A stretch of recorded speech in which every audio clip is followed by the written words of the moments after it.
Good morning, everybody. Thanks for being early. We're going to get started in a couple of minutes, but before we do that, I just want to make sure that you can actually see my screen and you can hear my voice. So please could I ask you a favor, if you can see my screen, you can hear my voice, just go to your control panel into the chat box there and just type in a yes or raise your little hand just so I can see that you can definitely hear me and see my voice.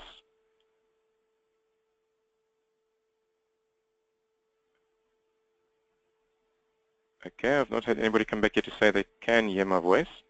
So just on the control panel, you'll see this little chat box there.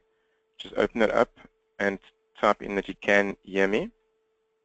We can see my screen.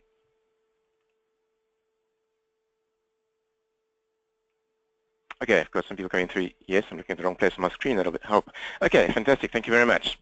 Okay, so hi everyone. This is Rudy Janssen here. I'm the coach at ACOA.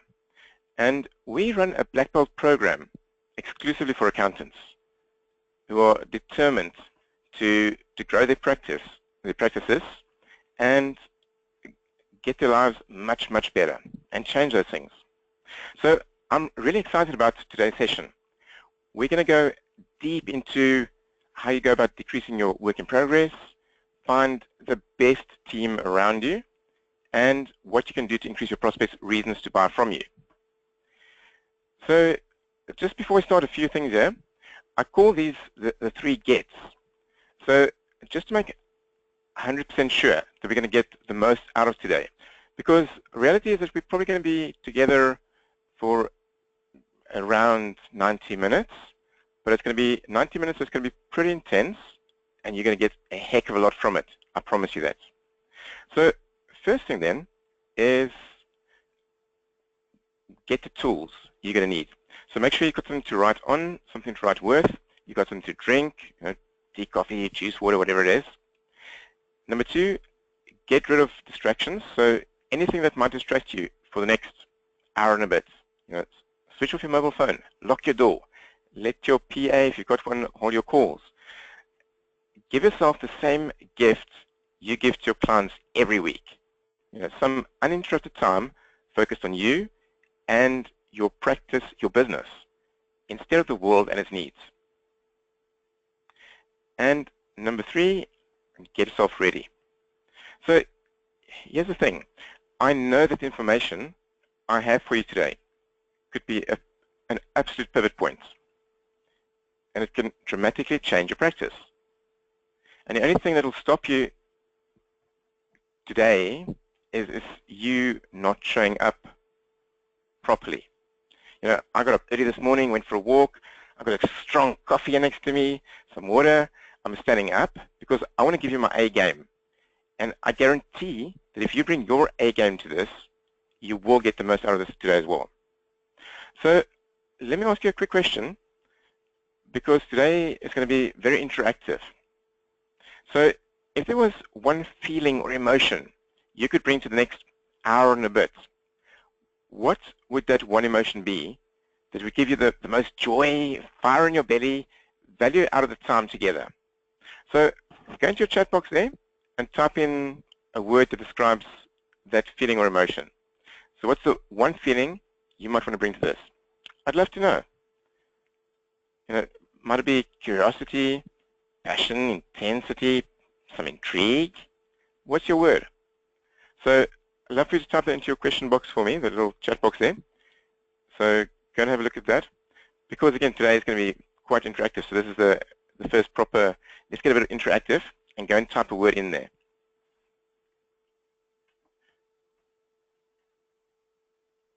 And remember, I can see all of you who are on the webinar. So let's get some words. Hey, Gerard, what's yours? Jason says expectation. Good. Mark, interested. Good. Nikolai, what's your word? Denise, Audrey, Mark, John. Come on, let's type in the words there. Okay, Denise says openness to new ideas. Great. Desmond, enthusiasm. Fantastic. Excellent. Okay, Good stuff. So we found the chat box and we're doing that. Excellent. Okay, so let's get onto the next screen. So, shall we get started? Welcome to today's training. And what I want to do now is just take a quick overview of the journey we're going on together and how the session is going to work. So firstly, a bit about my style. I'm originally from South Africa, so I've got a South African accent, and I suspect I'm never going to lose that. I talk really fast, so I'm going to ask you to listen really fast today. And also, I'm going to give you the straight truth. You know, I've been working with, well, exclusively with accountants and accounting practices for over 6 years now. And today I'm going to share with you what works and what doesn't work. Just the straight facts. And I'm not going to sugarcoat the stuff. I'll tell you what I've seen about how to grow your practice and leverage your time. So we are going to have a good time, and definitely I want this to be interactive. Not because I think it's fun as such, but because I have a lot of stuff planned, and I want to find out where you are at and what you need right now. And you know, if you're typing in as we go along, then I know exactly what you need, and I won't just give you the generic presentation. So let's make this interactive because it's going to help both of us, and frankly, it's way more fun. You know, it's weird for you at your end sitting listening to a computer, and let's be honest, it's a little bit weird for me on my end. You know, here I'm standing talking at my computer. So if we could make this conversation backwards and forwards, you know, you and I think that'll be much more fun, help us both be much more engaged, and get a much better outcome. So as far as the content today is concerned, it's really simple. So I'm just aware of this croakiness in my throat, so I hope my voice is going to last. But hey, number one, I'm going to show you why you are working on a broken model and why this model is costing you thousands in profit and hours in time every year. Absolutely. Number two, we're going to look at 3 ways you can increase your prospects' reasons to buy from you, resulting in more sales. Number 3, we're going to look at the 5-step process to acquiring A+ players for your team. And we're going to take a real deep dive on that one. And number 4, we're going to look at a metric, maybe 2, that you need to track and measure in order to bring your work in progress down to less than 30 days. So if I had to summarize what our goal really is, then it's how to decrease your work in progress less than 30 days, find A+ players for your team, and increase your prospects' reasons to buy from you. So I'm going to give you everything I've got in the time we've got, and at the end, I'm going to show you a system where you can take all the material we cover and install it into your practice, so you get results even faster. So I just want to check in with you. Does it sound okay? Are we in the right room? Are we having the right conversation? So do me a favor, please. Just type into your question box for me. Sounds good or good to go. And that'll let me know that you're ready. Okay, great. Okay, fantastic. Thanks, everybody. Brilliant. Okay, so let's do this now. So I don't know what got you where you are today. I don't know what your backstory is yet. I'd love to have that conversation at some stage, but regardless of what brought you here, let's start with a couple of questions. And again, please type your answers into the chat box. First thing, what's the number 1 outcome you want to get from today's webinar? So go and type that in there. We're covering a lot of material. What is the number 1 outcome that you want to take away from today's webinar? Because that'll also help me make it more specific for you. Okay, so we've got clarity on A team attainment from Jason. Mark says start a practice, how to get and convert prospects. Nikolai says a nugget that I can use. Nikolai, I'm going to hope that you can take quite a few nuggets away. Jason and retention, Desmond, at least one valuable idea, definitely. Denise, do I want to expand or stay the same size? That's an interesting question, Denise, and again, depending on where you are at the moment, it may require a slightly longer conversation, so feel free to arrange a chat with me afterwards if you want, and we can get into that one quite easily for you. Jonathan says, find an A+ team. Okay, fantastic. So, next question. And, to be honest, we've only been friends for, what, less than 10 minutes here. And if we've just met face-to-face, there's no way that I'll ask this up front. But I really need to know where you are at so I can help you. What's the biggest problem you have right now in your practice? So go ahead and type that in there. What is the one thing that's causing you the biggest frustration or pain or just driving you crazy right now?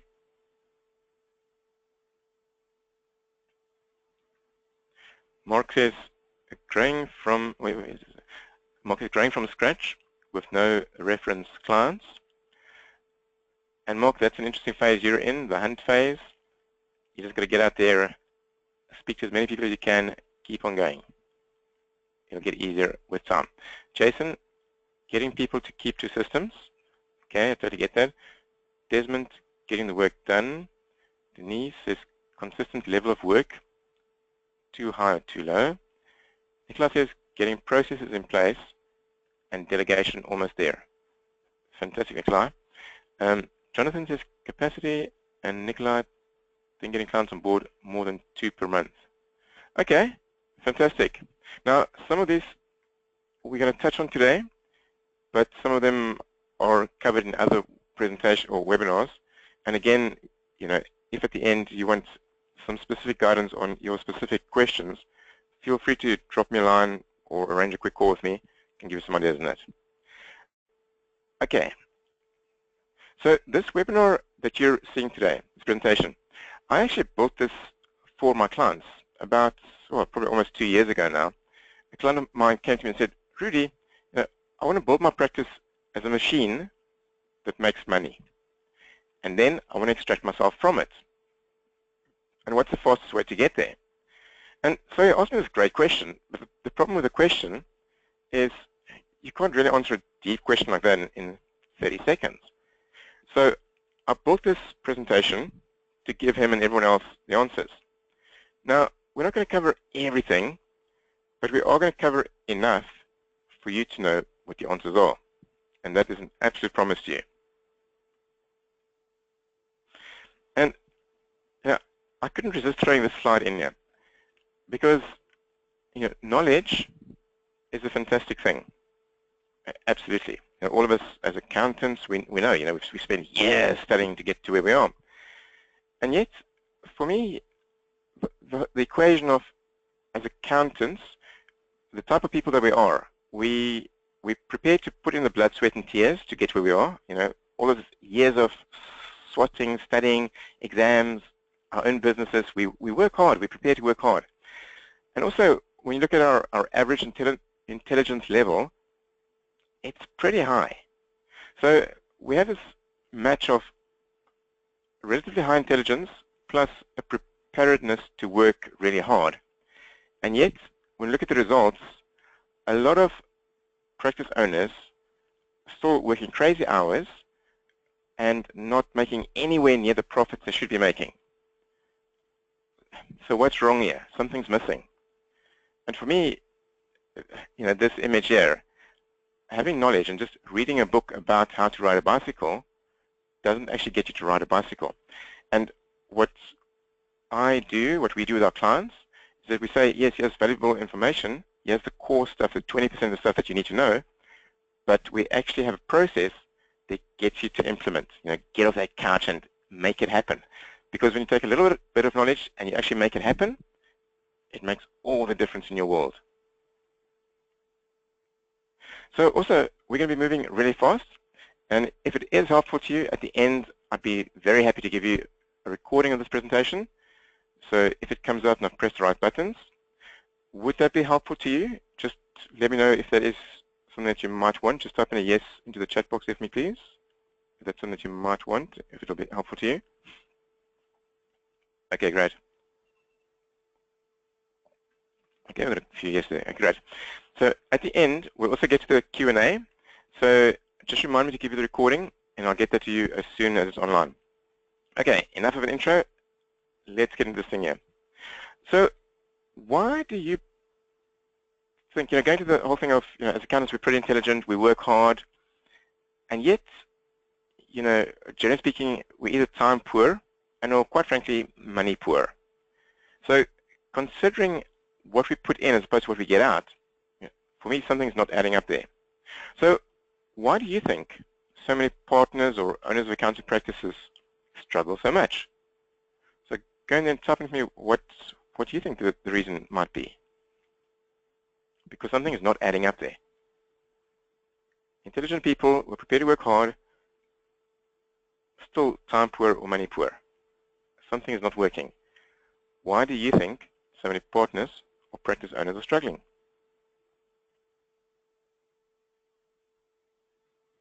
Okay, Mark reckons fees too low and not organized. Okay, Jonathan, FTI, failure to implement. Absolutely. Denise, ineffective use of time. Denise, that's an interesting one because ineffective use of time, that is a massive, massive, massive one. And it's interesting that in our program when we work with our clients, accountants, the first 4 weeks, absolutely, but potentially the first 12 weeks, we have a process where we work with you on your time and what you're actually doing.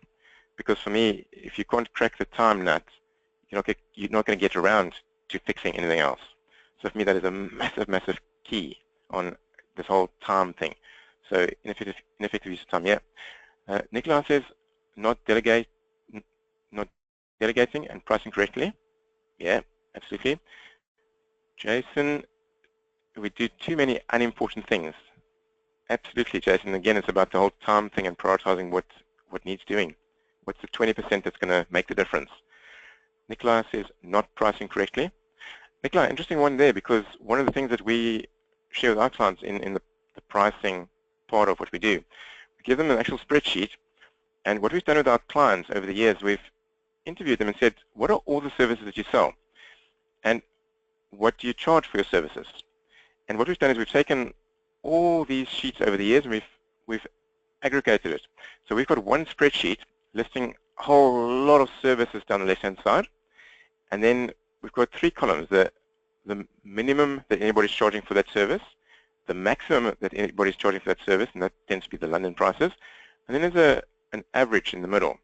And then on the left-hand side of that spreadsheet, we've got an open column to say what are your current prices, and on the right-hand side of the spreadsheet, we've got a column saying, okay, what do you think your prices should go to or change to? And this is quite an eye-opening exercise for a lot of people, because they go down that list and they realize, wow, there are services that I charge nothing for, or there are services that I'm charging way too little, or that we're equal or good. So whatever the outcome, it's a huge eye-opener from a pricing perspective and a lot of help. And Audrey says, again, low fees agreed in the first instance. Yeah, Audrey, absolutely. That's another big thing that'll definitely keep you back, as long as it's a learning curve and you say, okay, I won't make that mistake again. Good stuff. Okay, thanks for that there. So I want to share with you this. I think it's really, really an eye-opener and very, very important for you to realize where you're at. So we've got these 4 quadrants.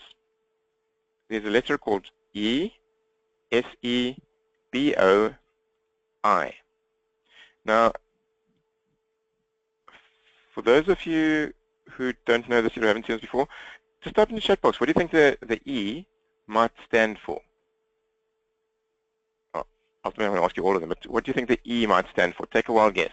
Type in a word there into the chat box and let's see what your thoughts might be.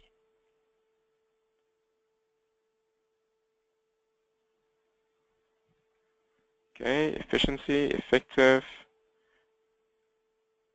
Okay, all good. Energy, expectations. Hey, well done. Experience. Fantastic. Hey, good tries. The word there is employee. Okay, so employed or employee. Let's jump to SE. What do you think SE might stand for? Take a wild guess. So E stands for employee. What might SE stand for? I can see the people who've been on this webinar before because they're the ones who come up with the right words here. Okay, good. So yes, the word there is self-employed. So we've gone from employed to self-employed. What is the next one? The BO. What might BO stand for? And give that a go. What does BO stand for? Yes. Okay, very good. Business owner. Excellent. So we've got employed, self-employed, business owner, and the last one, the I, stands for? Take a wild guess what might the I stand for. Good. Okay. So yes, that one is for investor. So, and for me there's another letter that's not there, but that should be a little S at the top of the E. So basically, I believe very much, we go to the little S that's not on the top left-hand side of the screen, but that's school. So first part of my life I go to school. Then at some point I become an employee. So I jump into the E quadrant. Then one day I decide, I've had enough of this. I can do this way better by myself, or I join a practice, but I become self-employed. Then at some point, so we got that one there. Then the next jump is, well, actually, what is the difference or the similarity between E and SE? As an employee, I'm taught to do it with my hands. So whether I be a bookkeeper or a plumber or whatever, my hands are here in front of my body and I'm doing it. Okay, that's the main thing there. Then we make the next jump, and this is the jump where all of our clients are at. We jump from self-employed to business owner. Now, at business owner, the big difference here is we're taking these hands that are in front of your body at self-employed. We take those hands and we tie them behind your back with you kicking and screaming, and we say, okay, now run this business the same or better than before with your hands tied behind your back. Now, this is a very different skill set, because at business owner, the two things we need to get right there is team and systems. So how do I ensure I got absolutely the right systems throughout, McDonald's systems? And as far as team is concerned, how do I ensure I've got the A+ team on board? Because ultimately, when I eventually get a 10 out of 10 for the business owner quadrant, that means I've built this machine. I've got the right people, I've got the right systems, the thing is working, and it's working without me. It's a machine. And after I've done that, the next jump, which is that final jump there, is the jump into the investor quadrant. Now, that is a really awesome quadrant to be in, because of my clients over the years who've done that jump, I think over the years I've only had one person who did that jump and said, you know what, I'm of an age where I'm actually going to retire. I really can't be asked anymore. I've had my years. I've built this machine. It's fantastic, but I'm going to retire now. The others do what I say, they play Monopoly. Because what they've done now is that they've learned, they've ingrained it in their bodies as body knowledge. I know how to ride the bicycle. And what they do is they play Monopoly. They start other businesses from scratch. They purchase or acquire other businesses and transform them. It's the same as, I'm guessing, if Richard Branson went bankrupt tomorrow, I'm guessing that he'd be a millionaire again in 2 months' time, because he's got the body knowledge. He knows how to do it. And that's what that investor quadrant is all about. Very, very exciting quadrant. And I'm guessing most of you are in this jump from self-employed to business owner, because, again, that's where all our clients are. And if you had to take just a rough stab at it, if you are on this jump from self-employed to business owner, if we're saying that a 0 to 10 rating, self-employed would be the 0 rating. If you're 100% self-employed, it would be a 0 rating.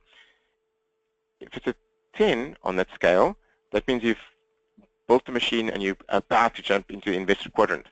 So a 0 to 10, self-employed to business owner, what number would you put yourself at where you reckon you're at this stage of the game? So a 0 would be I'm fully self-employed. 10 would be I am fully business owner, machine built already. Okay, we've got some numbers coming in here. So Mark's is 1, Liam's is 5, Denise 2, Jason 5. Okay, so it's interesting. Desmond's 5 as well. So the numbers coming in here. So interesting, this awareness of, okay, so this is where I'm at. What needs to happen to move me to a 10 as soon as possible? And that's where I keep on saying to my clients, it's, yes, number one, it is the knowledge, but that's why it's so important to ensure that you've got the right knowledge. There's no point walking into a library where there's 1,000 books and you go, oh, where do I start? I'd much rather go to the librarian and she gives me, out of all these books, here's the 10 books that you need that's going to make all the difference. Take those 10 books away and implement them step by step by step as quickly as possible so I can make that shift to 10. Because, boy, when I get to 10, that is the aim of this game. Fantastic.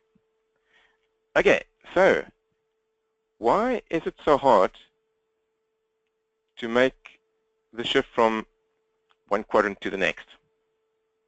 Now, a lot of people say to me, well, it's all about mindset. You just need to think more positively. And yes, sure, that is part of the answer, but that's definitely not the whole answer. So let me just be really clear. Mindset is not the problem. Now, if you have your own practice and you've hit this glass ceiling and you're feeling stuck, mindset is not the problem. And a positive attitude as such is not going to fix it. So if you're feeling stuck and frustrated in your practice right now, for whatever reason, stop beating yourself up, because it's not you. It's not your fault. So let me explain it this way. If I get into my car, and in that car my steering wheel is broken, my brakes are not working, and the door is falling off, I'm going to be driving down the road. And to be very honest, I'm really going to hate that experience, and I'd rather want to jump out of this car. And that is because the car I'm driving is broken. Pretty simple. Now the same with your practice, and this is really important, so pay attention to what I'm saying here. This is a real big thing here. The same with your practice.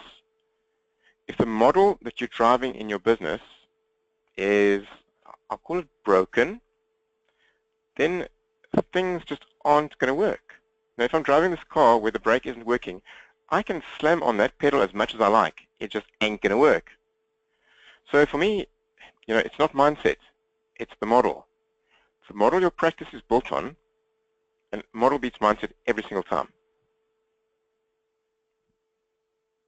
So I totally believe this as a fact that you've been set up to fail.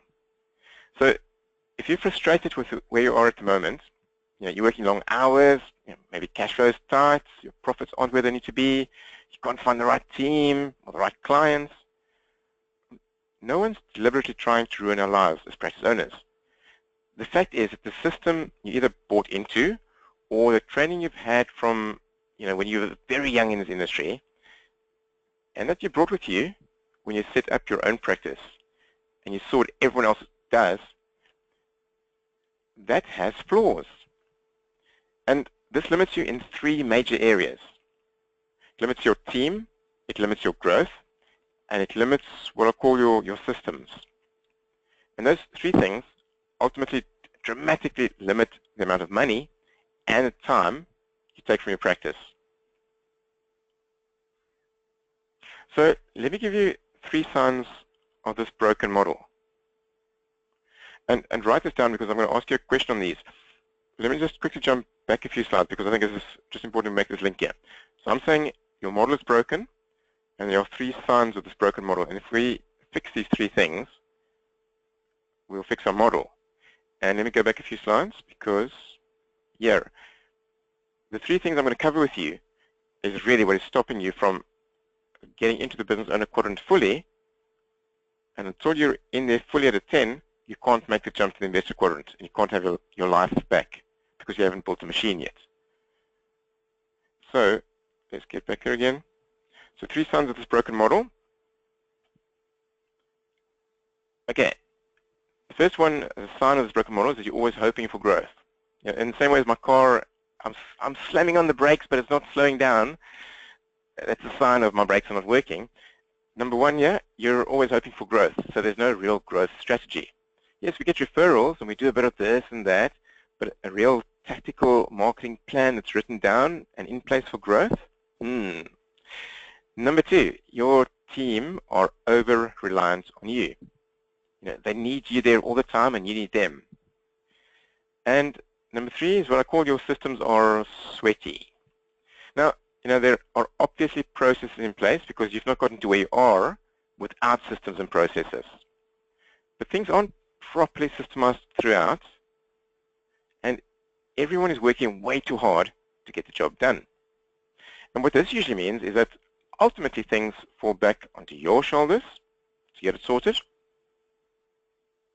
And the result is that you're seriously limiting your profits and massively increasing the time you spend in your practice in your business, which takes your frustrations through the roof. So if you're hoping for growth and your team are over-reliant, then you are stuck. So you're not moving anywhere and there's nobody to properly help you.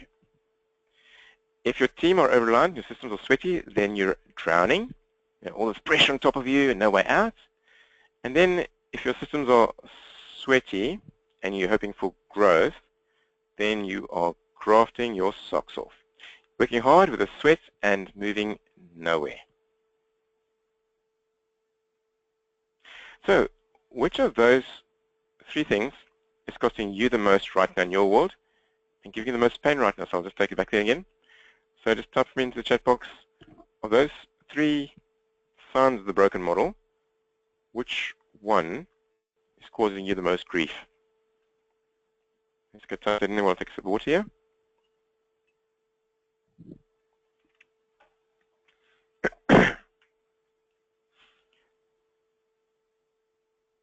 Okay, so Mark says hoping for growth. And Mark, again, you're in the hunting phase. Well, in all the phases, it's really important to write the stuff down and have a plan to follow, but definitely. Denise says no strategy. And Denise, that's an interesting one. What are you meaning by no strategy? Is it on any one of those specifically or the bigger picture? Because one of the first things that we do with our clients is what we call the strategic plan, which is pretty much on day one, together we sit down and we paint this, or we do this roadmap. So we end up in a single A4 page that gives our strategic plan. It's our roadmap of where we're going to end up in 10 years' time and how we're going to get there. And it's just phenomenally powerful. And again, I've done this with every client of mine over all the years, last 10, 11 years. And it's just mind-blowing what happens when we've got that in place. And again, if we don't have the roadmap in place, then we're just kind of drifting. Okay, let me move on here. So Audrey says grafting, Jason, team, Desmond, lack of systems. Nikolai says drowning, but we are working on systems and delegation currently. Fantastic. Denise says no specific plans for growth and how to achieve this. Liam, crafting. Good. Okay, so it's good to know where you're at, because then you can start working on the next step, which is fixing it. Okay, so those are the three things. And let me go back there again. For me, those three corners there are crazy important, because if you can put a tick, no, not if, it's when you get around to finally putting a tick next to each one of those three corners, then I promise you, you will have built your machine. Once you've got an A-plus team behind you who can take care of your business for you, once you've got your entire practice systemized, from when we onboard a new client, there's a system. When they're on, there's a system for customer service. There's a system for debt control. There's a system for anything and everything. Great, because your great team sits on top of your great systems. And then we systemize the whole growth plan. When you can put a tick next to each one of those three corners, you will have built a machine. And when you've built the machine, then you can do the jump to the I quadrant. It's as easy as that. Okay, so those are the three things limiting you. So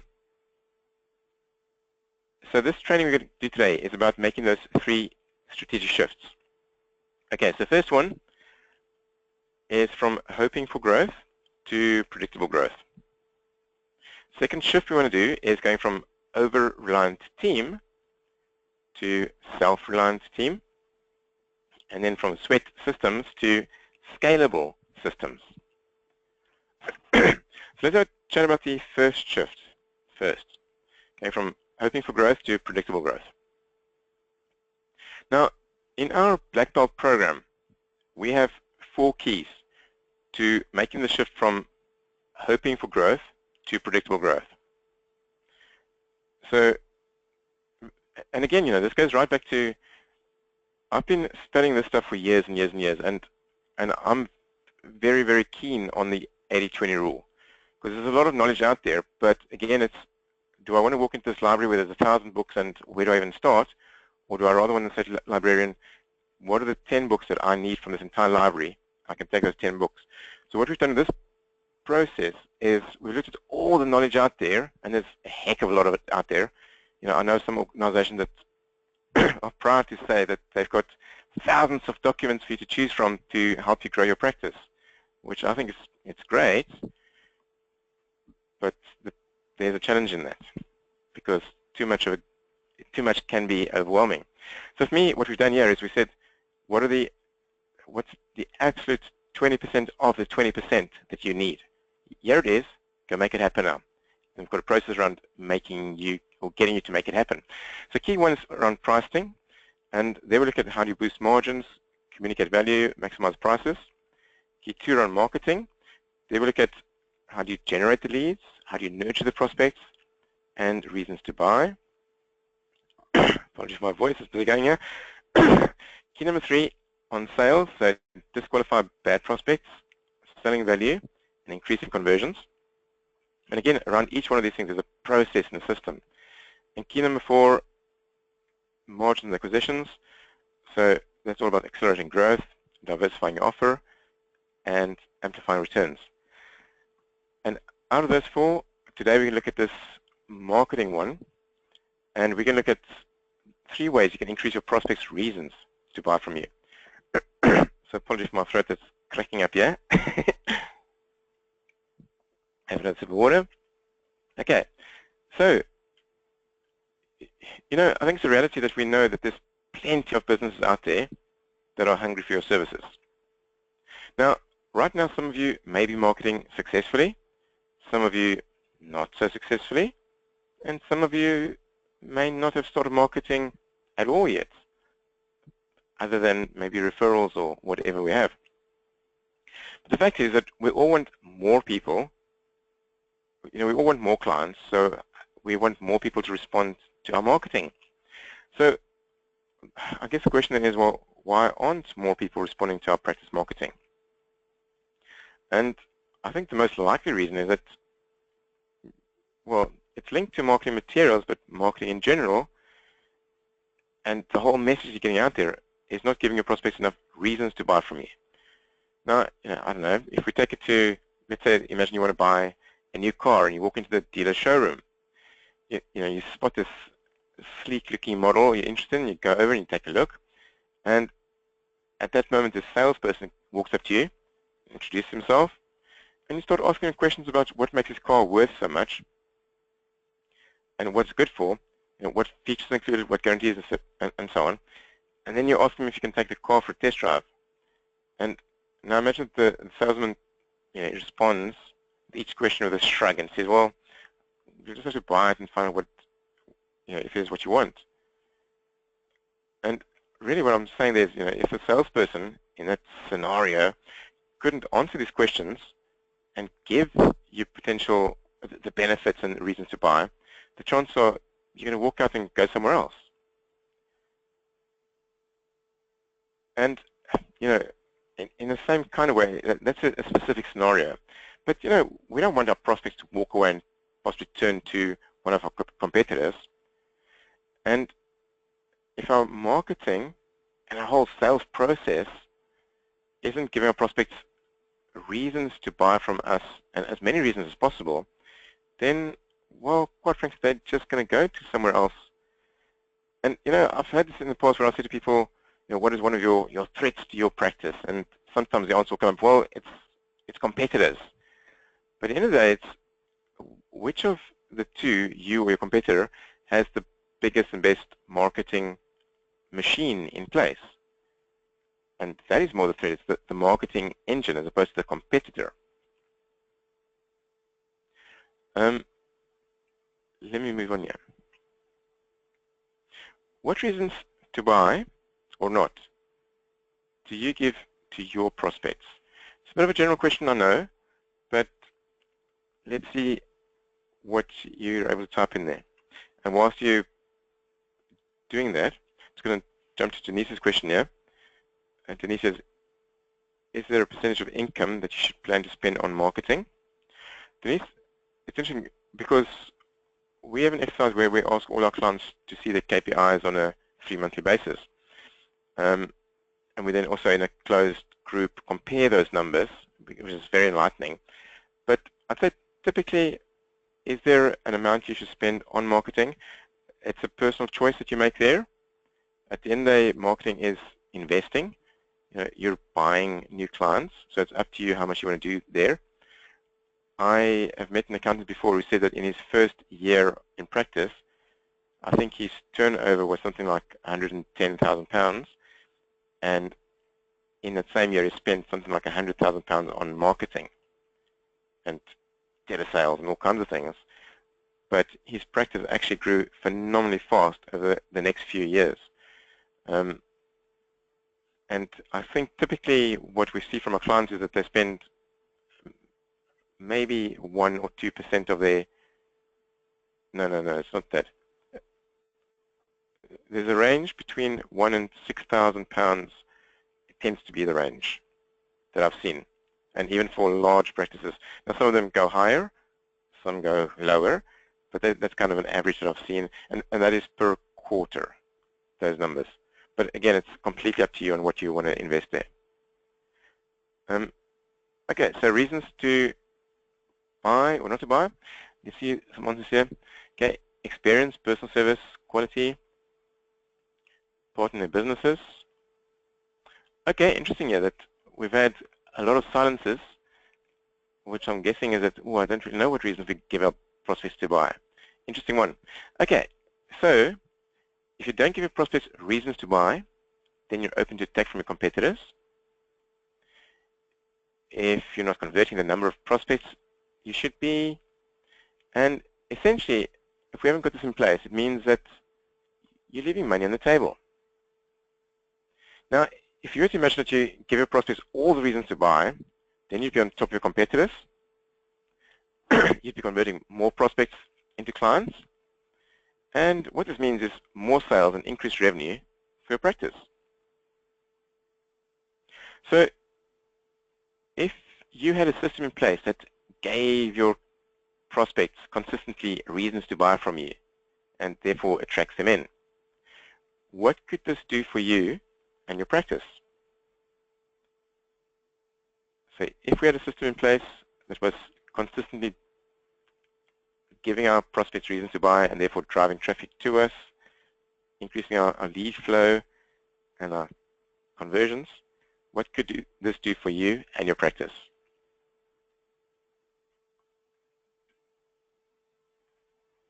Okay, I did typing into the chat box there. I'm just going to another quick sip of water here.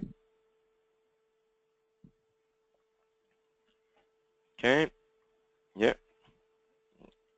Obviously, increased client numbers means increased revenue, means increased profits, more profits. I would need to manage this to ensure I could give all clients the service they expect. Absolutely. That is, have team and systems in place at the right time. Yeah, totally. Predictable growth. Yeah, good. Move towards business owner. Yeah. And mark after that, move to investor. At Desmond, higher fees and better quality clients. Absolutely. And all these things are definitely achievable. Okay, fantastic. So let me just get back on my screen here again. Okay, so let's look at the 3 biggest reasons prospects buy from you and what you can do to increase each one. And on the one hand, I'm saying this is reasons, but the other hand, it's kind of a systematic approach that I'm taking here. So not straightforward reasons as such, I'm going to say up front. So the first major reason prospects buy or not from you is because they know you. They know who you are, they know what you do, and the results you get. Second major reason prospects buy or not from you is because they like you. You share the same beliefs, values, you share common ground. And the third major reasoning here that prospects buy or not from you is because they trust you. And not only do they know who you are and like you, they also trust you. They feel comfortable that you are the solution to their problems. So how do you install these three things before the prospect has even bought from you? Know you, like you, trust you. So to make sure that your prospects definitely know who you are, you need consistent marketing. You need to be frequently pushing out marketing and adding value to your prospects. And constantly doing things to increase your database. And the thing here is consistently be getting stuff out there.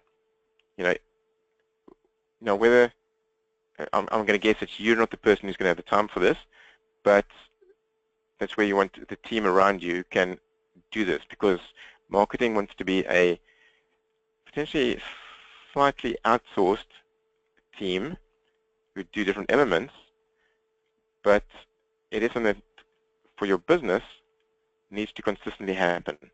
Because all the time stuff's got to be getting out there. Now, that doesn't mean that you're the one doing it, but you are the project manager of it and holding other people accountable for doing different bits to ensure that it happens. Okay, the second bit, to make sure that your prospects like you, you need to make sure that your message resonates with them. What you're saying makes sense, they buy into your ideas, and as a result, they like you more and more.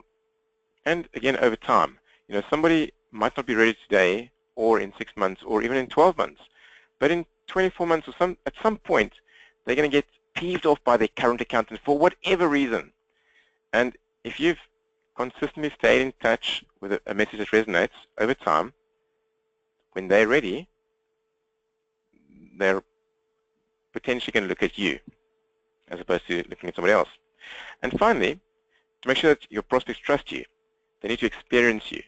And that's where we use videos, webinars like right now, seminars, anything that creates an experience for your prospects of what you and your practice are all about. And I think a trap that a lot of us fall into is that, no, let me pause there, let me step back slightly. Once you've built a system around each one of these three things, and again, emphasis on systems here, then you'll be giving your prospects reasons to buy from you. And I was going to say something really clever there, but now I've forgotten it.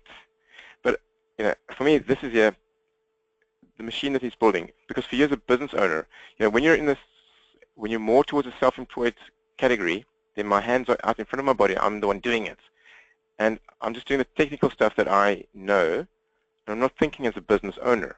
When I start going to the business owner quadrant, I realize, I have this business, I have people over there, I have systems over there, and I have a system for marketing or a department for marketing. And it is as important to your business growth as the technical element is. It's vital. But these are the three main reasons in there. So know you, like you, trust you. There's consistent marketing, the message resonates, and they get to experience you or your business in some form or another. So who currently has these three things firmly systemized in their practices? I'm going to probably say that a bit tongue-in-cheek because I'm guessing for most of us we're not necessarily quite there yet, possibly. But let's see if just type a yes or a no into your chat box if you've got them all three firmly systemized or not yet. Okay, we've got a whole stream of no's coming in here. Okay, but it's good to have that awareness of where you're going to be aiming for. Okay, brilliant. So here's an example, a client of mine, and again, we're getting into the marketing training properly. There's different ways to do this. And so for me, for example, here I'm doing a webinar. Now, this kind of thing doesn't work for everybody, and if it doesn't work for you, then try something else. Seminars, for example, again, might not work for you. You might not have the confidence to get on stage in front of people. You might not enjoy it. Then do something else. But it's about finding something that works for you, and then to get into a pattern in your business, which doesn't necessarily mean that you're the person doing it, but it is being done in your business. And get in that pattern routinely. So, for example, on the screen there, one of my clients, Alan Long, now he's based north of Scotland, and he started doing this weekly video blog. So basically he records his screen and he talks on some topic, and it's about 3 minutes long, and it's screenshots with his voice in the background. Now, something I personally do is that I have a lot of video blogs on our website at COA and then the blogs with great tips, but it's me talking in front of the camera. Now, Alan, he doesn't like his face on camera, so he has a screenshot of his screen. Now, he personally does it. Now, again, I recommend that you delegate it to somebody else in another country for probably $5 or $10 because it can be done that cheaply. But Alan said, no, he's doing it himself, and I think the first time he did it, it took him, I don't know, 3 or 4 hours to do his first recording. No, I think about close to 7 hours. Do the first recording, and then he personally edited it and everything. Again, I highly recommend you get others to edit things for dirt cheap. So, for example, for me, personally, when I make a video recording, a video blog, I'll stand up in front of the camera, and I'll do my talk. I go to the camera, I take the memory card out of there, stick it into my computer, drop that into my Dropbox folder, and one of my assistants then picks that up and sends it to our editor, who's based in Romania, and for about $20, he will edit that video, get it back to us. We go, hey, fantastic, thank you very much, and one of my assistants then uploads it. So my time in front of the camera is, I don't know, 10 minutes max, and that's my investment in this. I've got the team to support me around doing all the rest. Now, Alan is still at the phase where he's personally doing it himself, this stuff, but at some point he will get to a place where he says, actually, you know what, there's no need for me to do this myself. I'll delegate a lot of the stuff. But what Alan is getting right, though, is that this comes out on a weekly basis, every single week. And like I said, it's really doing a huge amount for building traction over time. And, the very first one that Alan did was quite rickety and like, as the first one goes. But the second one got better, the third one got better, and now it just flows, it's beautiful, it's amazing, it works. And the big key here is it's getting done on a weekly basis. Very, very important. Okay, so from that section, what would you say has been your biggest takeaways? What have you learned? What did you notice? What do you want to share? So just go into your chat box there and just say from that section, what's been your biggest takeaways? And as you do that, I'll just take another sip of water here.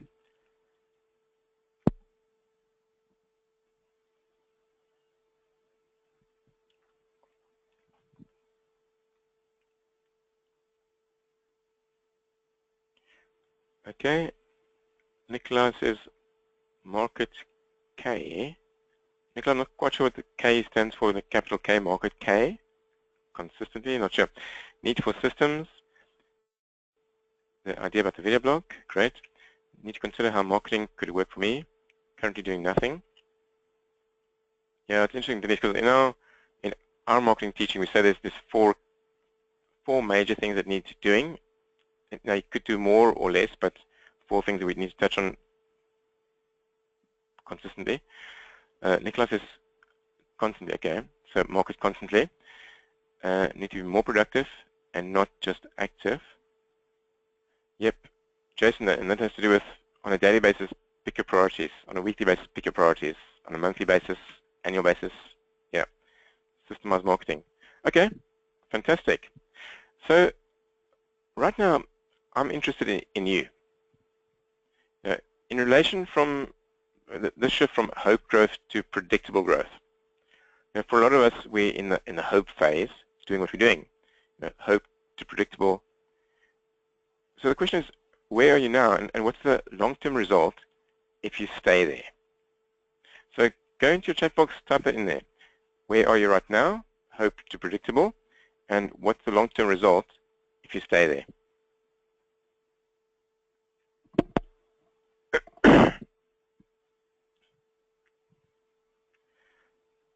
So again, your chat box.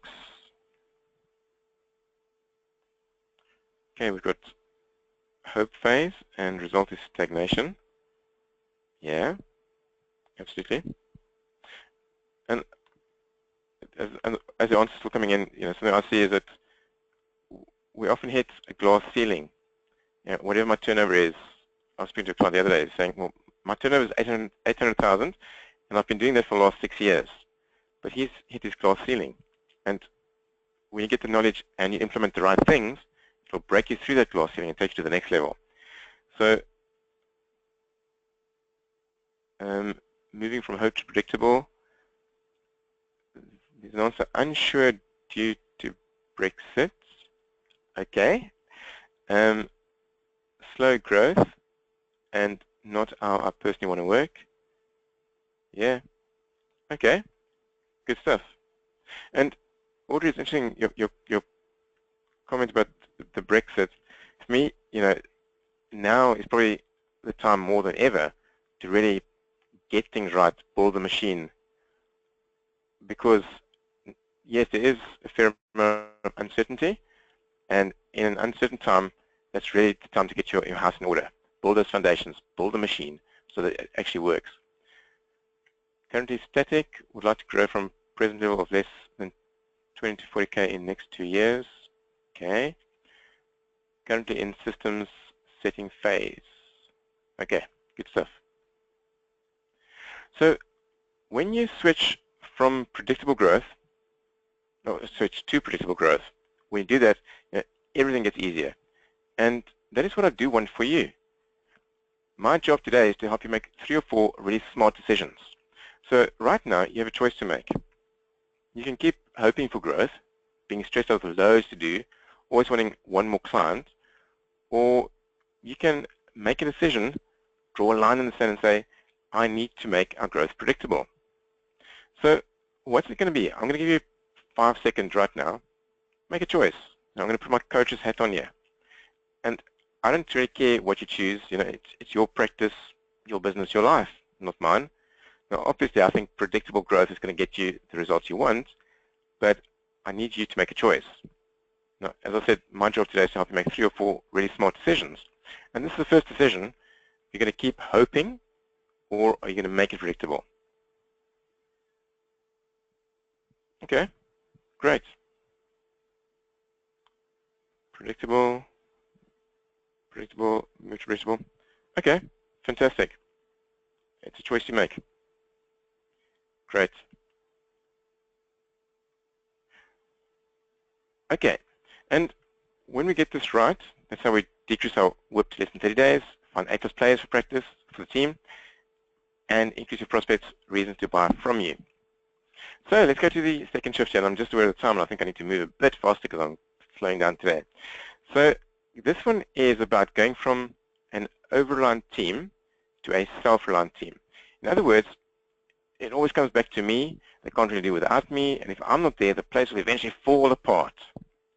Let's see, when we're in the self-employed level as opposed to fully business owner. So again, in our Black Belt program, we've got 4 big keys to make the shift from over-reliant team to self-reliant team. And these ones are, so with staff, there's the profitable model, how to recruit A+ players, navigate outsourcing. There's also another bit in there which is to do with what I call the fire fast system, because sometimes in order to get the right people on board, you also need to get rid of the wrong people, and there's a process on how to go about doing that. Key number 2, staff management, because if you don't know how to delegate and manage your team and lead them, it's not really going to work all that well. So yeah, we maximize your management, we grow your leadership, and we teach you how to delegate effectively. Key number 3 is around time management, where you drive your diary, not other people. You eliminate tasks, so that the stuff that really you should not be doing or not enjoy doing, move it on somewhere else. and you end up working less. And key number 4, productivity. This is where we have a process for terminating distractions. You filter your emails so that you don't have 10,000 emails a day coming in, and increase focus. So what we can look at here is around, we're going to be drilling deeply into recruiting A+ players, and specifically the 5-step process for acquiring those A+ players. So, question, why do you need an A+ team? And I think a lot of people are not necessarily all that clear on this question. But for me, as a business owner, you're either looking forwards, building your business, or you're looking backwards, fixing your team and their problems. But you can't be looking forwards and backwards at the same time. It doesn't really work. Now, if you're going for the Olympic gold, then you need an A+ team behind you. So it's totally okay to have a B or a C team. Just realize that you're not going for the Olympic gold. And for me, it's something I see with all our clients. Once we do the strategic plan, we say, okay, so 10 years from now, I don't know, June 2026, 10 years from now, magic wand in your hand, what would you love at that point in time your turnover to be, your profits? How many days a week or hours a week do you actually want to be working? How many holidays a year do you actually want at that point in time? And when I start painting this stretch picture, because we do stretch it a bit, and the realization sinks in, well, actually, damn it, to get to that point, yes, I'm definitely going to need an A+ team behind me, because that point is the Olympic gold. Getting a 10 out of 10 for business owners, so I can do that jump to investor, that is the Olympic gold. And if I have a B or a C team behind me for the next 10 years, I just ain't going to get there. So I need an A+ team behind me. And I think that's a very important realization and a subtle distinction, but vitally important. So, do you currently have an A+ team in place? Just type in a yes or no there. Would you say that right now you have the team behind you that is, they're taking over, you barely have to be there, and you can focus on growth so you can get to your Olympic gold? Okay, so we've got a number of no's coming in there. Okay, interesting and honest realizations. And over the years, I've had very few clients who've already had an A+ team when I started working with them. There have been a few, and fantastic for them, but it is a process to get there. Great. So if we don't have a strategy for finding the A+ players, then we're wasting time and money, and you feel like you never find the right people. And the result of all this is it's all on your shoulders.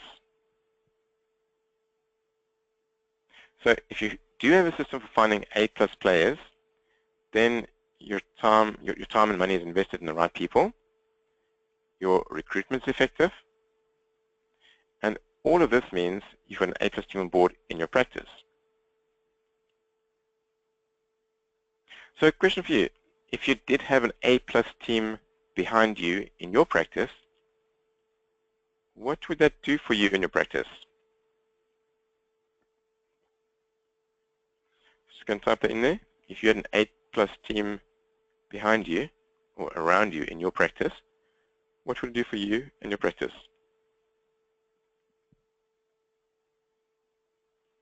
Now, I know some of you might be sitting there thinking, oh, really so obvious, why do I even bother typing this in?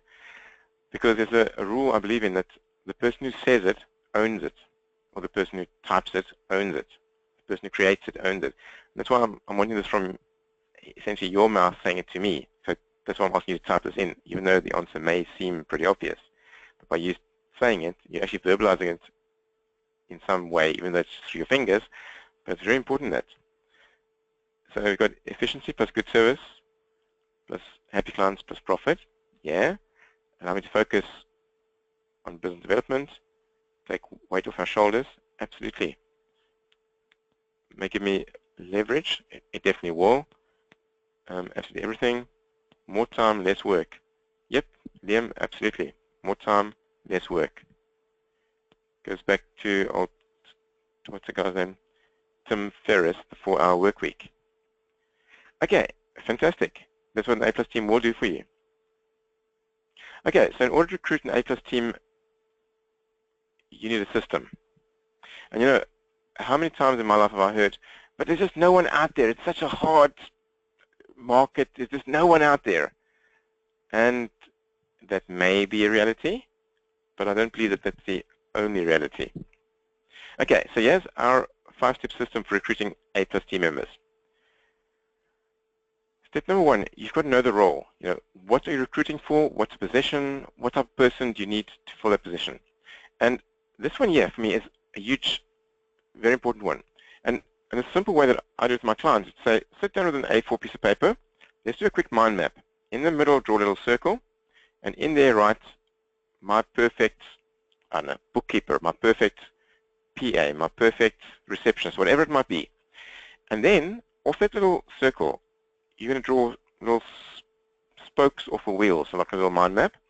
And what I'm looking for are 20 keywords that only describe personality. This is the starting point. So mind map, only the personality of your perfect person for that role. And you're going to come up with, I don't know, team player, confident, organized, blah, blah, blah, whatever it might be. And only personality. So I don't want to know has 10 years experience or is computer literate or whatever. That's not personality. So step number 1, which most people miss, mind map 20 keywords that describe the ideal personality. Once you've done that, now all those words are important. Take a pen and circle the top 3 of those words. This is quite a tough exercise, but what it gets you to do is really focus on what exactly are you looking for.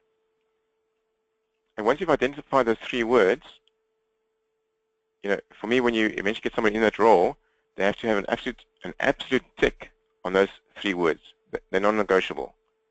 If they tick on those 3 words, you've got an A+ person. If they tick 1 or 2 as opposed to 3, keep looking. It doesn't work. Okay, once you know those words, step number 2, you're going to craft your ad. Now, I know some of you might use recruitment agencies, and you know that's one way of doing it. But then you're still going to let your recruitment consultant know, or if you're going to write your own ads and get them online, or wherever you can put them. And you know, when you craft your ad, looking for the best employees, it's like looking for the best clients. You've got to create an ad that will disqualify the wrong people and convert the best. And disqualifying is really important when looking for an A+ team, because in your ad, basically you're going to say, we're looking for a person with, you know, those top 3 words you had there. You can say, with, you know, if this is you, you've got, I don't know, you're very organized, you're a great team player, and you're whatever the other top word might be. You know, this is what we're looking for. If this is you, then please apply. If this is not you, then don't bother applying. So getting the personality right is vital. Don't just look at the CV and the experience as such. You're looking for the right personality firstly. Okay. Then we write this ad. Then step number 3, we've got to get this out there. And again, wherever it goes, but you've got to get it out there as systematically as possible. Next one, you check your net. And here I'm referring to, if you went fishing, you'd be checking your net. Have we caught any fish yet, or what's coming in? And number 5, we reel them in, again like fishing. You need to reel them in slowly. And make sure you check in a number of different ways that they're the right fit for your organization. So, and you know, those 5 steps there, I've had clients in the past who follow this process and they say, oh, it's not working for me. I say, wait, hang on. The process does work. What's the reason it's not working for you? And one example, we went back and we realized at step number 3, they thought they were getting it out, but when I said to them, come, show me what you did last week and the week before and the week before, they realized there was huge inconsistency there, and the person who was supposed to be getting things out actually wasn't. And because they fell down there, it wasn't working. So they properly put these things in place, and hey, presto. So number 1, you know, for example, I'm not saying this is the only way, but for example, we want to make sure we've got our organizational charts, our role charts, brainstorm the personality like I described already. maybe use disk profiling, and so on. Number 2, again, highlight the qualities you are looking for and highlight the qualities you're not looking for. So you disqualify people as well. Get it out there. Loads of different ideas on how you go about doing that.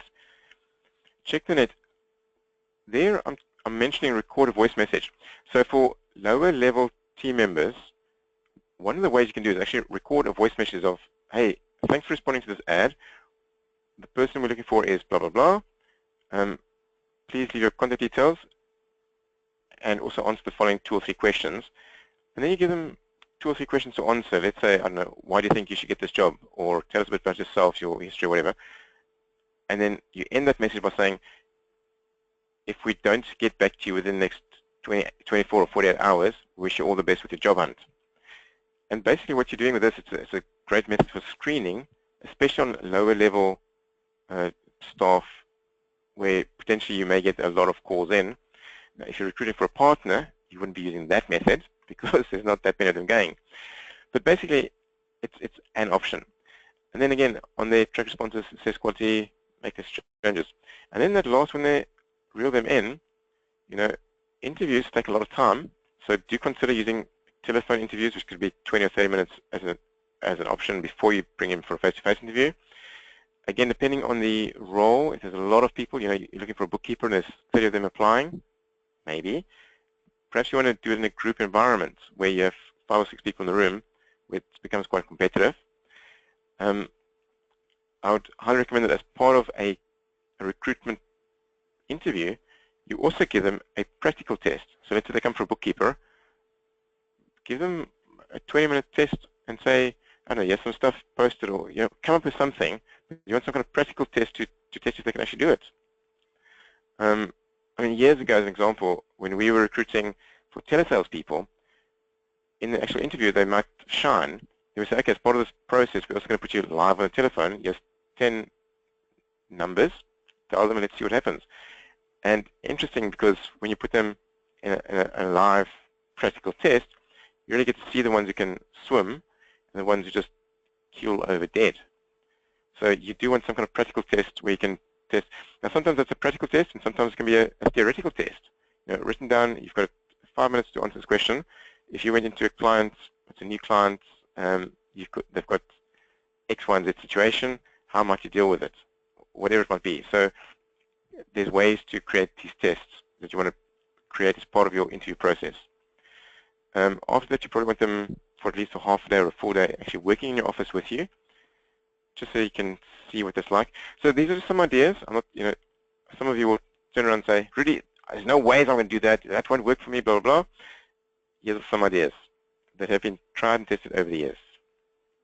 Okay, so bigger question is, who currently has some kind of formalized systematic process like this in place when it comes to recruitment?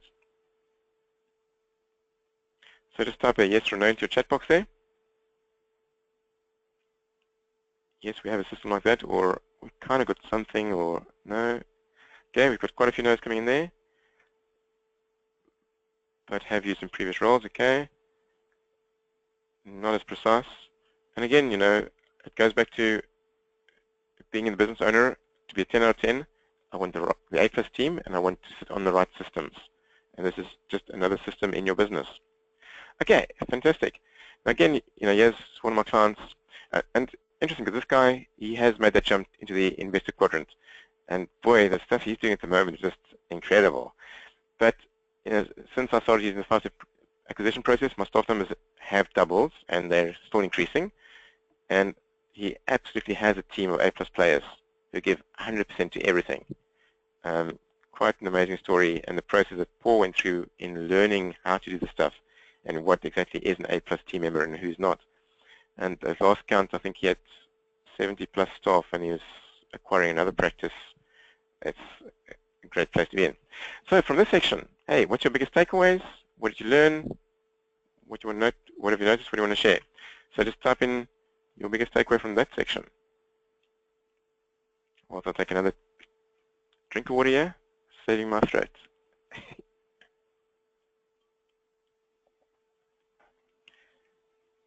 Yep, team is most valuable asset.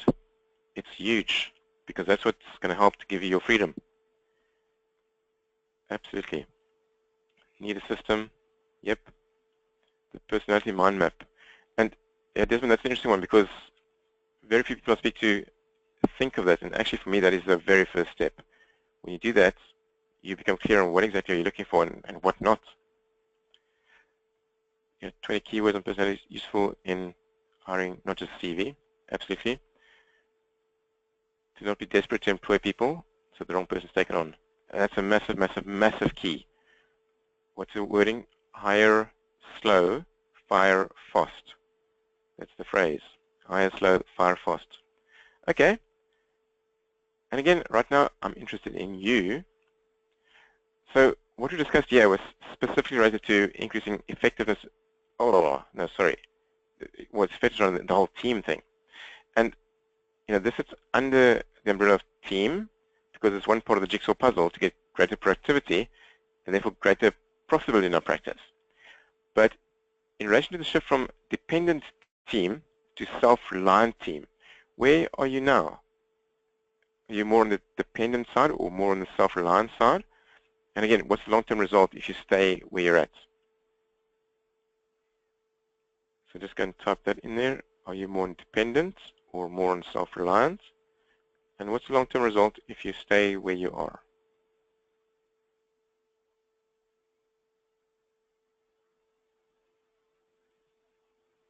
Okay.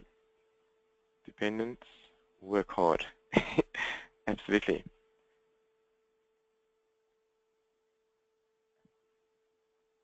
Dependent, but move into reliant. Okay. No team yet. Good. And even if you haven't got a team yet, the stuff you're learning here is hugely valuable for when you start getting a team. No change equals repetition of problems. Absolutely, and that's the glass ceiling I was talking about earlier. You can get stuck on your glass ceiling and stay there for years and years. Still too dependent. Yep. More dependent, any growth will result in us working harder. And again, Desmond, this change that can be brought around pretty quickly, which includes both shifting your team to an A+ team, but also looking at outsourcing, because outsourcing is phenomenally powerful when it's done right. Now, a lot of people have done it wrongly or burnt their fingers and say, oh, no, that doesn't work for us. And I'm going to say that's nonsense.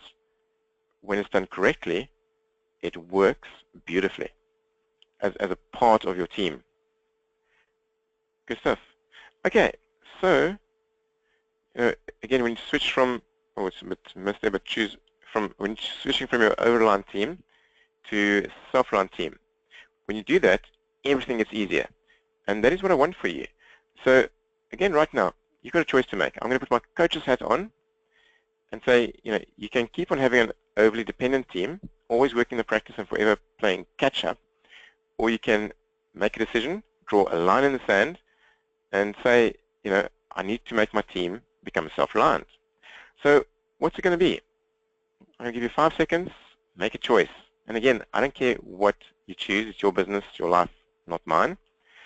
Now, obviously, I think if a self-reliant team is going to get the results you want, but I need you to make a choice. And my job today, again, is to help you make 3 or 4 smart decisions. And it's the second one. So is your team going to be dependent or self-reliant? Good stuff. When team is right, when time is right, I want self-reliant team. Absolutely. Make them more self-reliant. And again, the tools we've got to help you shift there, it can actually happen pretty quickly. Fantastic. Nice, Jason. Okay, great. Okay. And again, coming back to the big promise of this whole thing, when you do this stuff right, that's how you decrease your work in progress, you find A+ players for your team, and increase your prospects' reasons to buy from you. Okay, so let me move on a bit quicker. Strategy shift number 3, going from sweaty systems to scalable systems. So instead of it always coming back onto your shoulders, your systems are scalable. And that means that the practice is streamlined and there is space for growth. Now, again, in our Blackboard program, we've got 4 keys for this one. And again, this is the 20% or the 20% stuff that actually makes a difference. Put this in place, it'll work. And one of these keys here, okay, so we've got lockup, so how to decrease your debtors, your work in progress, systemize your lockup. Number 2, all-around customer service, which is easy, low-hanging fruit, and something that you definitely want to be focusing on right now, as there's, after this whole Brexit thing, there's a lot of uneasiness, change going on. So key number 2 is pretty important right now. And key number 3, KPIs, and key number 4, technology. So what we're going to draw in deep today is going to work in progress. And looking at the one metric that you need to track and measure to reduce your work in progress to less than 30 days. And a lot of people overcomplicate this, but it can be pretty simple. So when we get this wrong, we all know this feeling. Work keeps coming in and work keeps going out. Everybody's busy all the time, but the pile of work never seems to get smaller. And some files have been on our desk for months, others for weeks, others for days. But we're not really sure when they came in, when they're due out. It's just like, it's a lot of stuff and everybody's busy. And meanwhile, the cash in the bank might be looking a bit lowish. There's lots of work tied up in the office. So not so much cash in the bank to pay the wages maybe, and especially invest in our new marketing campaign. So here's one. What's your roughly, and I won't read out names here because this is your stuff, but roughly, what's your current work in progress days roundabout? I've had people here when I ask this question anywhere from like 10 to almost 180. So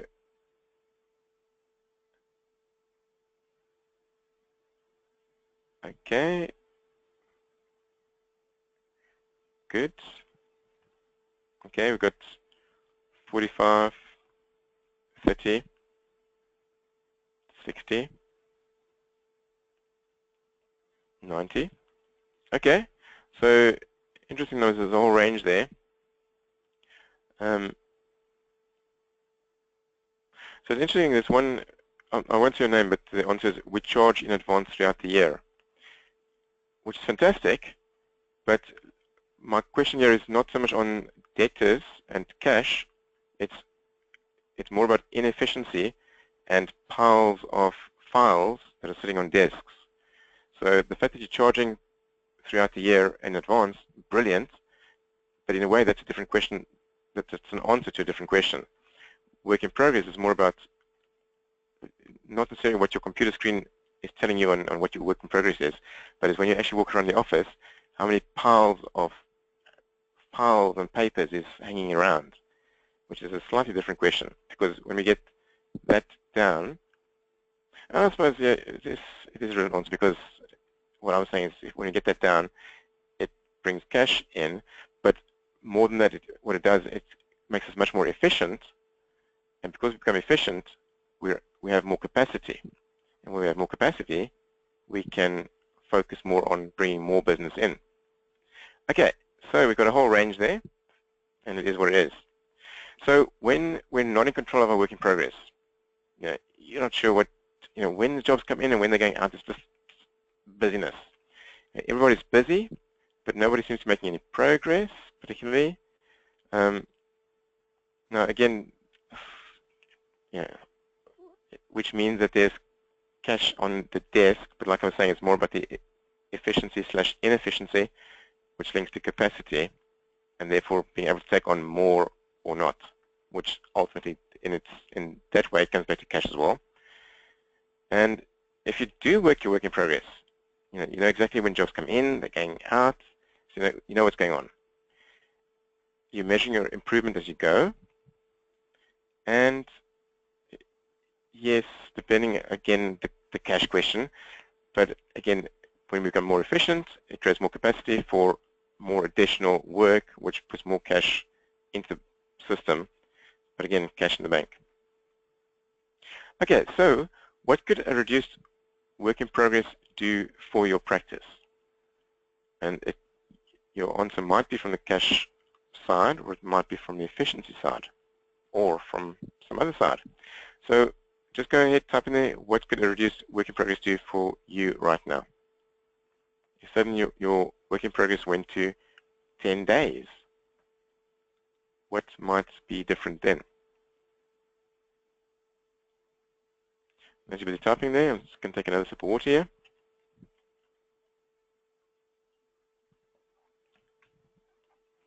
Okay, I like this one. It will allow us to over-deliver. Fantastic. Delegation and more hours worked by part-time staff. Yeah. Cash in the bank. Liam, you know, it's interesting. I've had a client who's gotten, well, this and their debtors process right. Now, they are a pretty large practice with probably about 9 partners.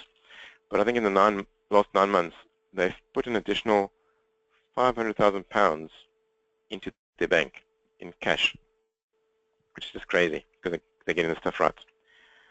Put more money in the bank, better quality of service to clients, yeah. We've outsourced to reduce work in progress. Hey, fantastic. Absolutely brilliant. Okay, so when we get this right, you know, it only means positive things all the way around. Now, for me, this is really simple. And a lot of people overcomplicate this, and it's very easy to overcomplicate. But for me, this is an easy one to just grab hold of. So if you want to reduce your work in progress less than 30 days, there's really 2 numbers you want to track, measure, and improve. And that is, when is work coming in? So in other words, every time a complete set of accounts or books come in and work can start, make a note of this date. Now, you know, it can be as simple as get your receptionist or admin person to have a spreadsheet where they record this date. Then the other end of it is the date when the work goes out. Now, every time you sign off a piece of work and it gets sent back, whatever that definition is, decide in your own business, this is our definition of when the job is out. So we have a clear, this is the in date and the definition for that.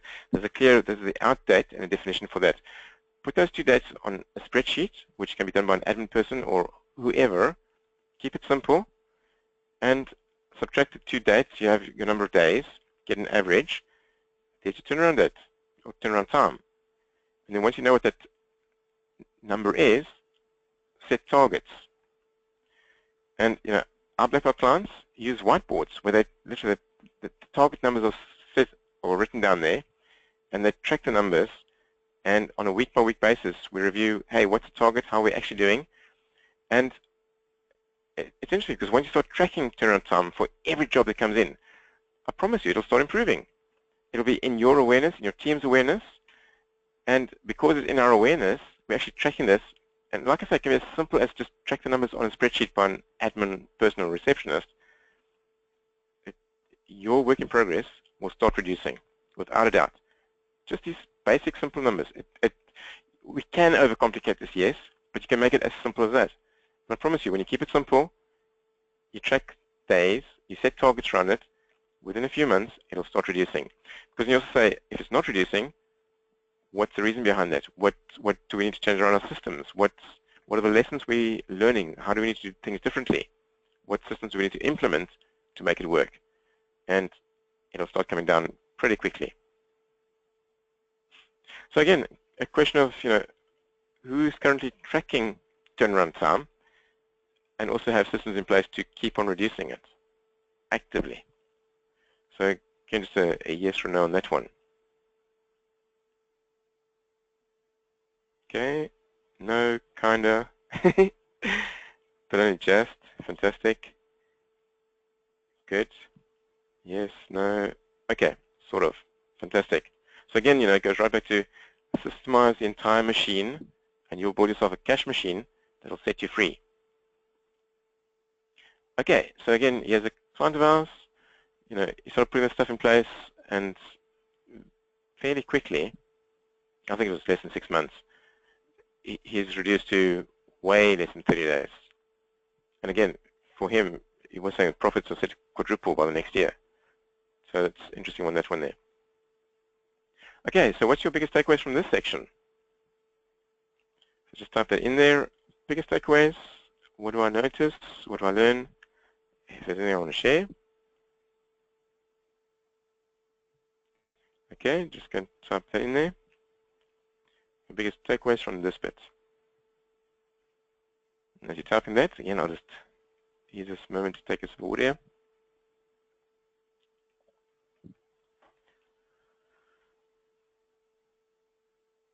Yeah, systems are key. Good one. Learned a lot.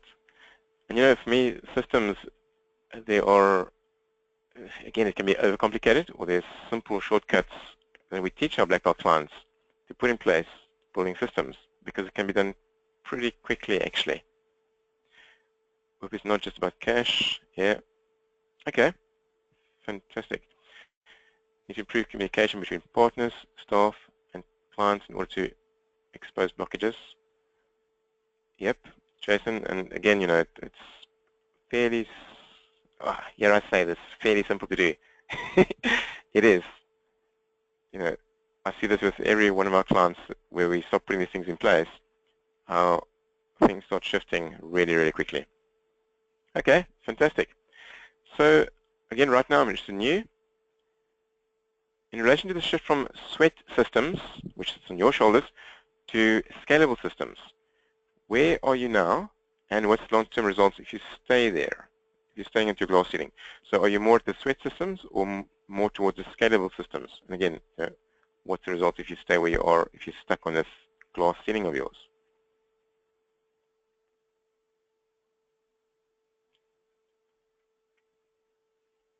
So you just go ahead and type it in. Are you more towards the sweat systems at this stage of the game, or are you more towards the scalable systems? And what's the long-term result if you stay there?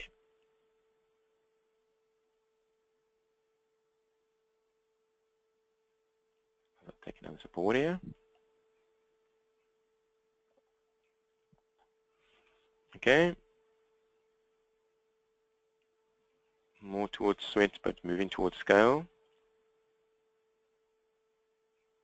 Working too many hours. Yeah. Has an impact on our profitability.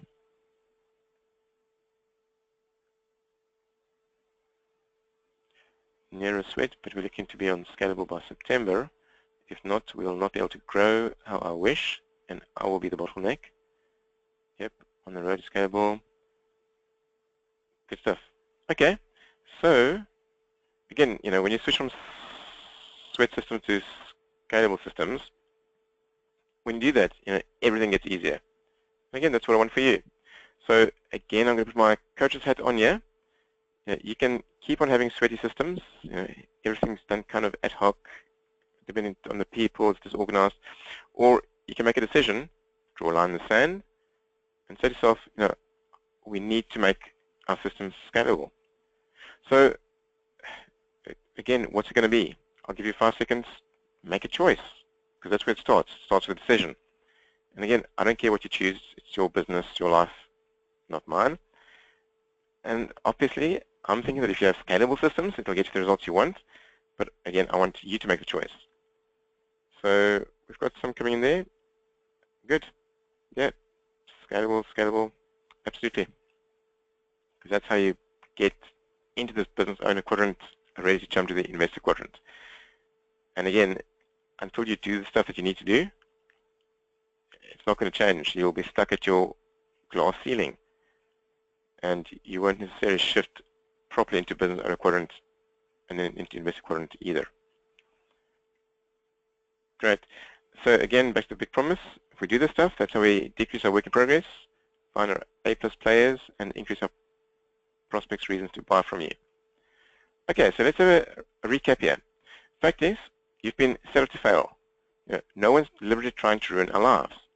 And the fact is that the system you either bought into or that you're thinking of that you bought into when you learned how to become an accountant and you saw what everyone else was doing, that system sets you up to fail. It limits you in 3 areas. It limits in your team, your systems, and your growth. And ultimately, this affects the amount of money and the time you take from your practice, from your business. So let's have a recap on the 3 strategic shifts, going from hope growth to predictable growth, overrun team to self-reliant team, sweat systems to scalable systems. And when we can put a tick next to each one of those three, you will have built yourself the machine. So give your freedom back. So I just want to quick, our last few minutes together here. So a few more, I think, quite interesting things as well. I want you to type in your chat box in 12 months from now. So we're in June now, so June next year. How do you want your practice to look? So, for example, let me give you some ideas. Your hours worked, your revenue, your client numbers, your cash flow, confidence, marketing, income. How do you want to be seen by your prospects and your clients? And most importantly, how do you want to feel? So, how do you want your practice to be different 12 months from now? Type in some words here just to describe that. Okay, good. As you're doing that, and I'm not really going to read these out because I think this is your personal stuff, but it's important that you think this through. Where would you like to be 12 months from now, and how do you want it to be different? Okay, good. Next question is, yeah, nice. Okay, next one is, give me 10 words to describe how it is right now. What are the things that you think that I should know about how it is right now? So, where do you want to be 12 months from now? That's one point. Where are we right now? That's the other point. So put down 10 words to describe how it is right now. Okay. Unstabilized, we are stagnant. Stagnant is just another way of saying we've hit the glass ceiling. And that saying of, what's gotten us here is not what's going to get us there. Okay, good. Now, the third one is make a list of what sits in between. What are the roadblocks? What's missing? What is slowing you down? And again, you can make a list for each one of those strategic shifts. It can be around the growth shift. It can be around the team shift. It could be around the systems shift. So make a list yourself of what's holding you back, what's slowing you down, what's missing, what are the roadblocks. Because those are the things that when we get those ticked and worked on and done, that you'll be able to make the shift. I am the roadblock. Yep. As I change, it'll change. Good. Okay. I can see the answers coming in here. So, like I said, this is your personal stuff, so I'm not going to read this out. But great. Okay. Fantastic. So, I want to wrap up with one last model. I think it will be really helpful for you as well. So, my job is to help accountants scale and grow if that's what they want. So let me show you this ladder here and recognize that you're going to be somewhere on this ladder. And this is not about judgment, it's just, it is what it is, it's a ladder. So, and I've got clients at all stages in this ladder. So startup is at the bottom, then we go to survival phase, then stability phase, then success phase, then scale phase. At the top we've got significance. And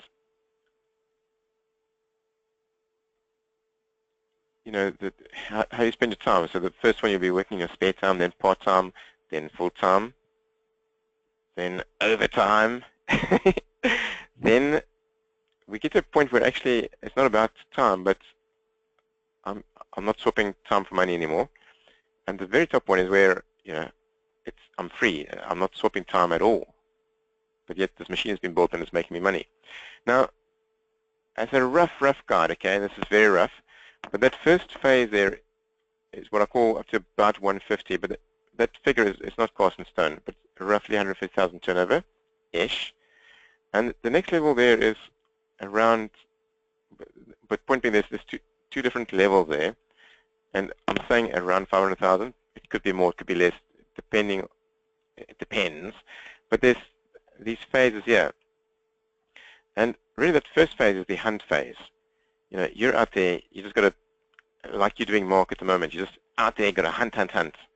Next phase is the build phase, and then that third phase is the flow phase.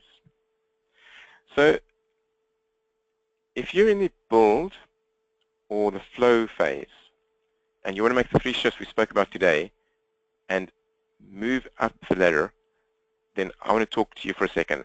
If you're in the hunt phase, then also, we're helping our clients move up that ladder. But if you're in the hunt phase, then we've got a lot of stuff for you guys. We've got these free webinars. We've got a lot of content on our blogs. There's video blogs, video tips that come out all the time. And if you're in that phase, then keep on interacting with me. But the stuff that I'm about to share with you guys is more for if you're in the build phase or the flow phase. So if you're in that phase, then the next step is really simple. If you want to find out more, then it's for you to have a quick conversation with me, 10 to 15 minutes, where there's absolutely no pressure. And essentially what we're doing there is it's a friendly interrogation. So I want to ask you a lot of questions to find out if or how I can help you. Because without a doubt, the program that we have is not a fit for everybody. So we spend 10, 15 minutes, and if I can help you, then we can talk about how, and if I can't, I'll try and point you in the right direction and say, go and talk to someone else about your challenges. And that session that we have, literally it's 10, 15, 20 minutes on the phone. In there, we look at, we get crystal clear about what's possible for your accounting practice, level of profit, lockup, and work-life balance you really want to have. And I must say, my clients, the turnover ranges tends to be between, towards the bottom end, around 300,000 to the top about 3 million. That's a rough guide. And in the session, we're looking at your practice, what's possible there. We look at what are the essential building blocks for growing your practice fast and break your glass ceiling so you can get to that next level. We discover the number one thing is stopping you from getting what you want, because I'll definitely help you get that clarification. We also identify the most powerful actions that will move you to the place you want to be. And I totally promise you that you'll leave that session with the confidence of knowing exactly what you need to do to create the practice you want. So like I said, at the end of those 15 minutes, either I can help you or I can't. And if I can't, I'll point in the right direction. If I can help you, we can book in another time to talk about how. So the next step then is just to fill in a quick 2 to 3 minute questionnaire at that website there, acode.co.uk/session. Because if you can tell me in 2 to 3 minutes about you, then I can prep before that session and make those 15 minutes really, really effective. So what I want to do right now, before we move into the strategic, into the Q&A, is I want to ask you just to go to that link. You just go to your website, type in that link there, and just make sure that you've got clear there and it is working for you. And then also, if you're in the build or the flow stage like we spoke about, then that's where this is relevant for you. So I'll actually just do this quickly. I'll just put this URL in the chat box. Just make sure we've got that right. And the URL is actually working. Let me see where I type this in here.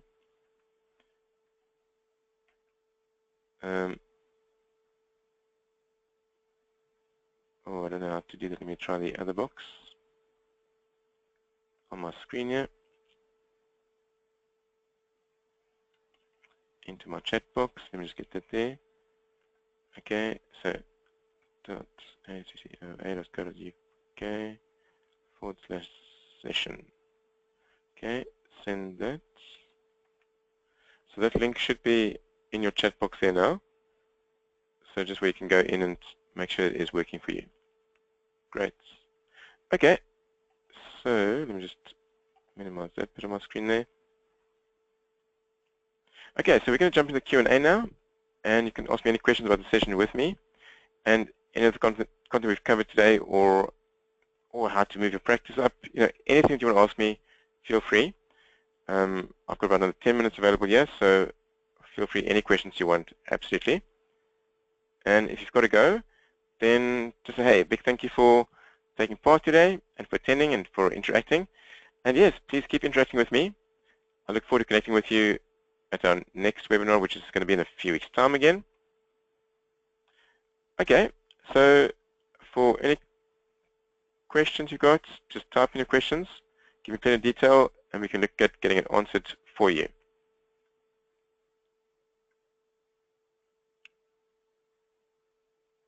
And I'll just take a quick sip whilst you type in your questions there.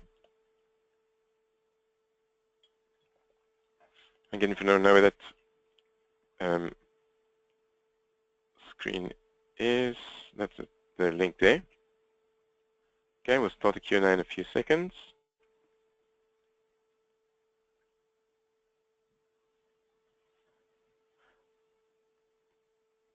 Okay, we're just waiting for some questions.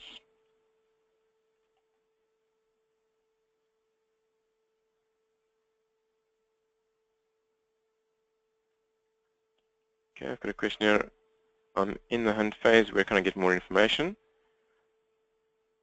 Well, Google is always a great place to go. But also, seriously speaking, you know, on our site, there's always more stuff. I do a weekly video blog that comes out literally once a week with tips and really that's my best stuff that I'm putting out there. There's great tips on with all those 3 categories that we mentioned. There's always tips on that. So there's a lot of stuff there. There's a number of other organizations that work with you if you're at the hunt phase. I'd say if you're at the hunt phase, potentially even an organization to consider, AVN, they've got some great stuff there. 2020's got some good stuff. And there's other organizations if you're at the hunt phase that will help you in the early days. They're powerful for that kind of stuff. Okay, Jason's got a question here. Can you recommend a bottom-up product to set systems for accounting practices? I realize with time we could design our own, but a start point would be useful. Jason, again, depending on which systems you're talking about, if it's a technical type systems, because again, keep in mind, we've got our technical systems, you know, that's the stuff that you do, but then we have customer service systems, we have, you know, if we onboard new clients, what is our system for that? Data systems, what is our system around that? And I think the reality is that we've not bought into a franchise. There's not one way to do things. There's different ways for different people. And again, from being the business owner perspective, I would actually highly recommend, because creating systems, when you do it right, can go really quickly. It's easy to do. And I would actually recommend that, you know, and Jason, I think from what I've picked up from some of your answers that maybe you have partners, and I'm guessing your practice might be a bit bigger than a starter point. That's I don't know, I'm thinking. So I'm guessing you guys have a lot of systems around already, and what you want to do is fine-tune what you've got.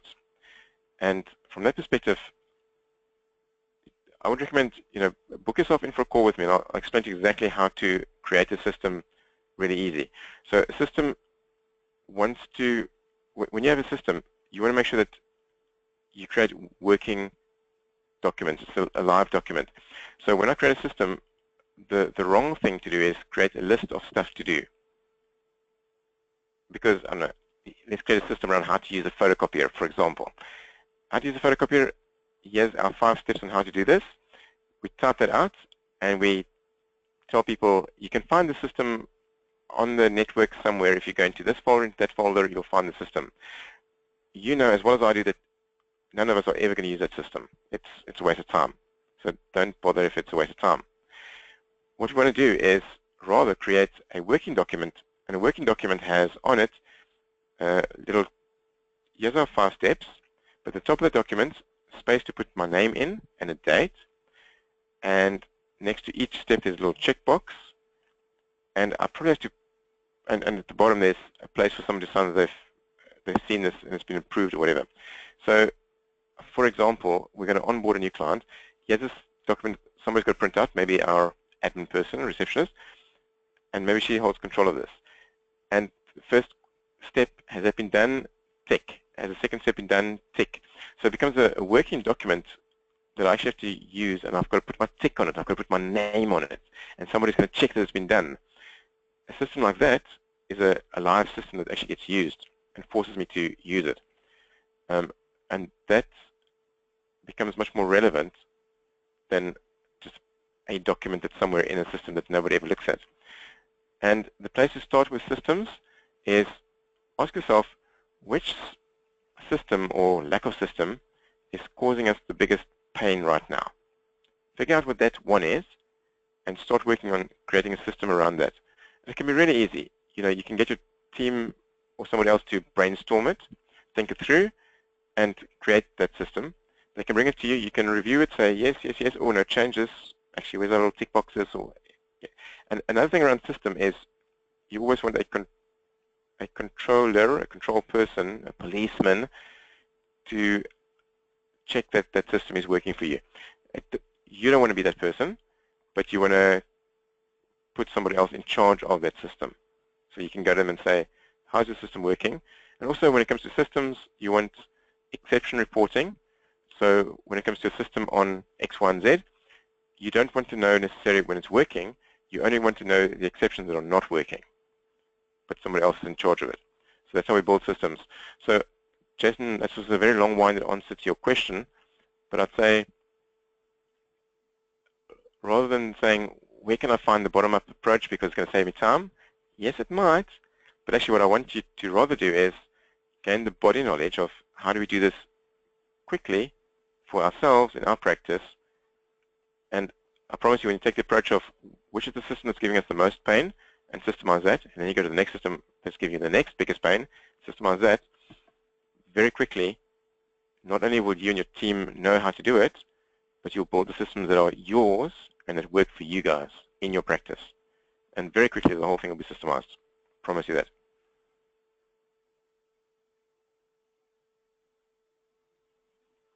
And Jason says again, yes, we're trying to work systems and not people.